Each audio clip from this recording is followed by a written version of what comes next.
Alors, première réaction. Effectivement, nous sommes avec Michel particulièrement heureux. C'est un beau résultat, entre 58 et 59%. Nous avons constaté à l'occasion de ce second tour qu'il y avait eu une mobilisation importante des forces du changement. Et c'est vrai que ce résultat, il est, je crois, plein d'espoir, en particulier sur Châteauroux, compte tenu du score qui a été fait. Maintenant, il faut bien entendu travailler. Demain, je regagnerai l'Assemblée nationale. Il y aura donc différentes réunions. Et bien entendu, nous serons là pour soutenir la mise en œuvre du programme et du projet de François Hollande, que Michel connaît bien puisqu'il en fut un des rédacteurs principaux.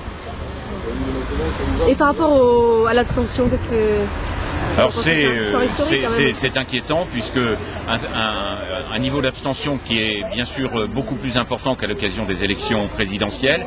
Et c'est vrai que j'ai eu l'occasion de dire qu'il fallait bien sûr procéder à la rénovation de la vie publique et de la vie politique.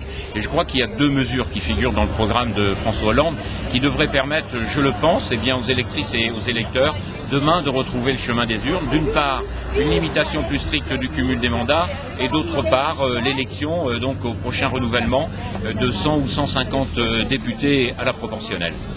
Et par rapport au premier résultat que vous avez étudié, là, du coup, vous pensez que les voix du FN sont parties où alors Alors ça, je ne suis bien incapable de répondre à cette question puisque nous n'avons pas eu le temps d'analyser de manière précise les résultats. Nous avons noté la position qui avait été prise par la candidate, Madame Sully, à l'occasion du premier tour. Et vous, Monsieur Sapin, du coup, en tant que ministre, comment vous voyez votre rôle dans le futur, là, dans les prochaines semaines? D'abord, l'objectif, c'était de faire en sorte qu'il y ait 2 députés socialistes dans ce département, c'est atteint. De faire en sorte qu'avec Jean-Paul Chandguet, nous puissions représenter avec force, et presque 59% des voix, ça nous donne cette force, la première circonscription, et tout particulièrement l'agglomération de Châteauroux.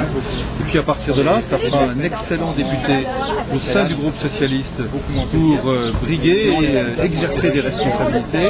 Et moi-même, je serai au sein du gouvernement, un ministre, au travail, pas simplement parce que c'est mon ministère, mais parce qu'aujourd'hui, c'est travailler, c'est mettre en œuvre, c'est répondre aux préoccupations des Français, qui est notre première décision, notre première volonté.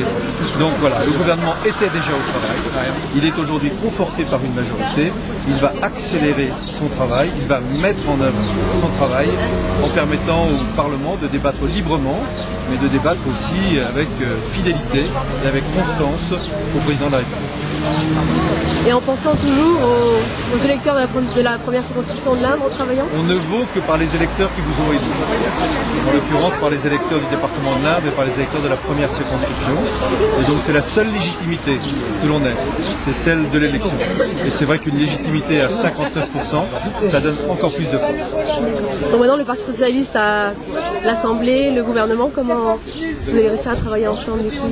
Ça facilite le travail au contraire. Non, ce qui compte c'est bien sûr d'avoir une majorité cohérente, une majorité stable pour travailler dans la durée, mais aussi une majorité ouverte, une majorité qui rassemble large. Il y a aussi des écologistes, il y a aussi des communistes, il y a le Front de gauche, il y a des radicaux, il y a donc tous ceux-là qui ont été élus grâce au rassemblement des forces du changement, qui doivent faire partie de la majorité, apporter leur diversité, mais dans la cohérence, le soutien à un projet qui est le projet adopté par les Français, celui de François Hollande. Donc finalement, votre découpage a été plutôt favorable au Parti Socialiste, quelque chose de... Le découpage en lui-même ne pouvait pas faire une circonscription de gauche et une circonscription de droite. Il a permis qu'il y ait 2 circonscriptions de gauche.